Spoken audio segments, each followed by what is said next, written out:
Bonjour, aujourd'hui nous allons réaliser ensemble une recette de brownie moelleux aux noix. Pour cette recette, on aura besoin d'une tablette de chocolat au lait Nestlé Dessert, de 2 œufs et d'un jaune, de 70 g de sucre en poudre, de 50 g de noix, de 100 g de beurre mou, de 50 g de farine et de 70 g de crème liquide. Première chose, préchauffez votre four à 180 degrés, thermostat 6. Première chose, nous allons faire fondre notre chocolat au bain-marie. Et pour cela, il faut le casser en carrés et le disposer dans un saladier.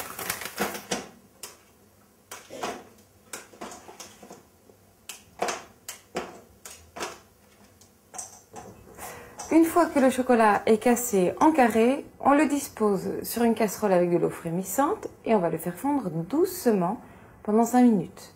Avant ça, on lui ajoute la crème liquide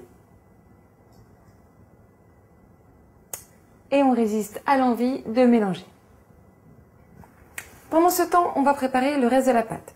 Dans un saladier, je vais mettre mon beurre mou que je vais mélanger à l'aide d'un fouet avec le sucre en poudre.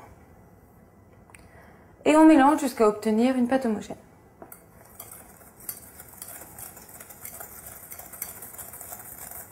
Je vais maintenant ajouter les œufs un par un.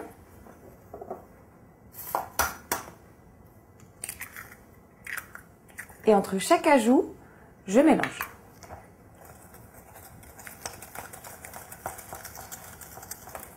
On termine avec le jaune d'œuf.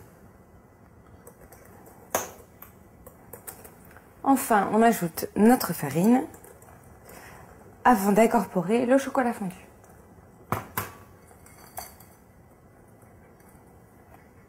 On va maintenant concasser les noix, c'est-à-dire les couper en gros morceaux. Aujourd'hui, je vais le faire avec un mortier et il faut les concasser délicatement parce qu'on ne veut pas une purée de noix. Et vous pouvez très bien le faire aussi au couteau ou encore même avec les doigts. Ce qui est sympathique dans le brownies, c'est d'avoir le moelleux, mais aussi le croquant du fruit sec. Alors ne les coupez pas en trop petits morceaux. Dernière étape, on va s'occuper du chocolat qui a fondu. On va maintenant le mélanger à l'aide d'un fouet. Une fois qu'on a une préparation bien lisse et bien homogène et qui brille, on va pouvoir l'ajouter au reste de la pâte.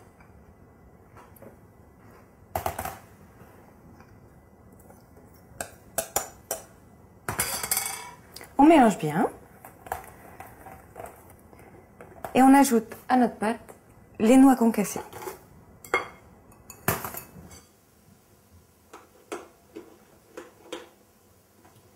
On va beurrer le moule à l'aide d'un papier absorbant et on va l'étaler sur toute la surface ainsi que sur les parois. Et on la répartit sur tout le moule.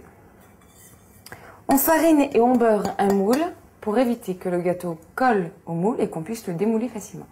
Ensuite, eh bien, il suffit de tapoter le moule et d'enlever l'excédent de farine. Maintenant, je verse ma préparation dans ce moule et j'enfourne le gâteau à 180 degrés pendant 25 minutes. Une fois que le gâteau est cuit, le cœur doit rester bien moelleux. Laissez-le refroidir avant de le démouler. Servez-le pour 6 à 8 personnes. Si vous souhaitez, vous pouvez tout à fait remplacer les noix par des noix pécantes par exemple.